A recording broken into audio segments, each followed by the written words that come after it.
So, I wanted to talk about a concept that I brought up a couple times to a friend and my sister. I want to talk about energy. So, I want to talk about your focus and the difference between like positive and negative energy. If you've been following my blog, I kind of touched on it a little bit on like throwing a stone into a pond, okay? So same concept. I've heard other people talk about it, and the concept is kind of difficult to grasp. And I say that because I feel like they always say the universe delays, okay? Now, it's not quite right. And this is more theory, and you could tell me I'm wrong, however you want to do it, but I'm going to give you my thoughts on it. So, imagine you have a pond, and let's say over here is your negative, and this is where you've been living. And you've got victim mentality, and you've been saying, everything just goes wrong. Everything just goes wrong. Now, most people don't live here where the person is throwing the stone, right? Think of it as your bird's eye view, all right? They live in the ripples that the stone causes, right? They put that energy out and they live in the ripples, which is that cause and effect, right? You put that energy out and all you're doing is reacting.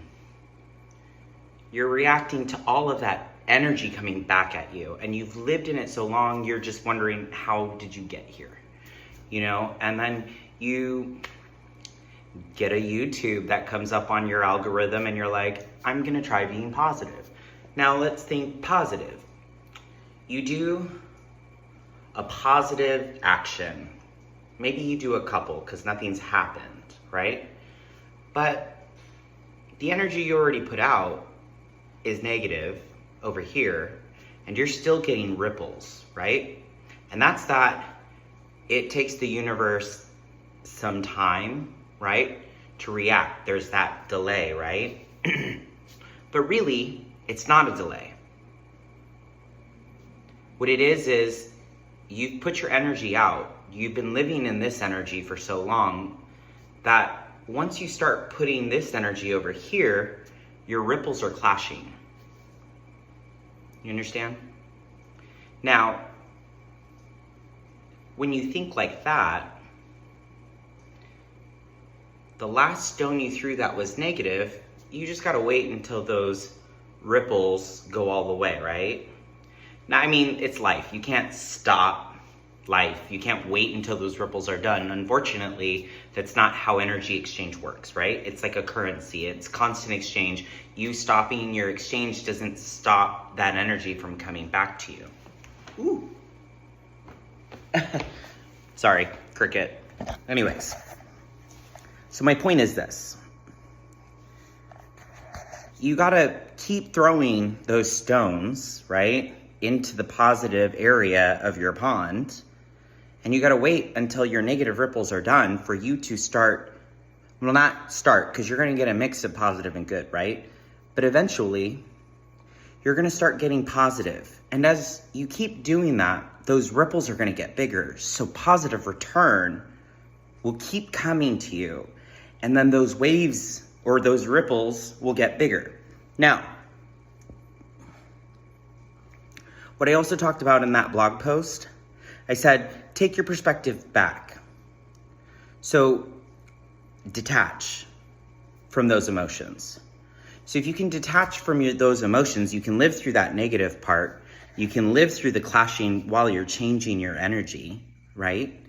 But even then, right? Because really, when you're detaching, even if it's positive, you're still putting out that positive energy, but really, really detach from living in the ripples and come back to the person that's throwing that stone, that detached view, that bird's eye view that I'm talking about. That there, that's, I want to say control, but that's more like sovereign control. That's you not reacting, right? So to get there, there are steps, and that's practice,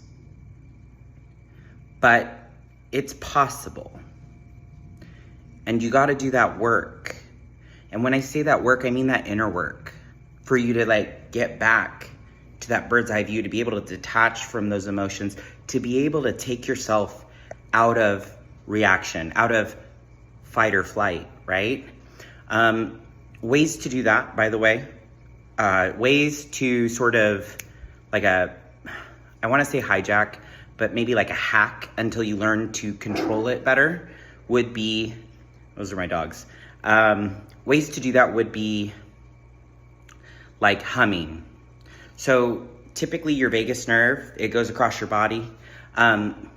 That's why people say, take a breath before you talk. That way you don't just react, you have time to think, right? But sometimes that doesn't work because sometimes people take that breath to react, right? Try humming.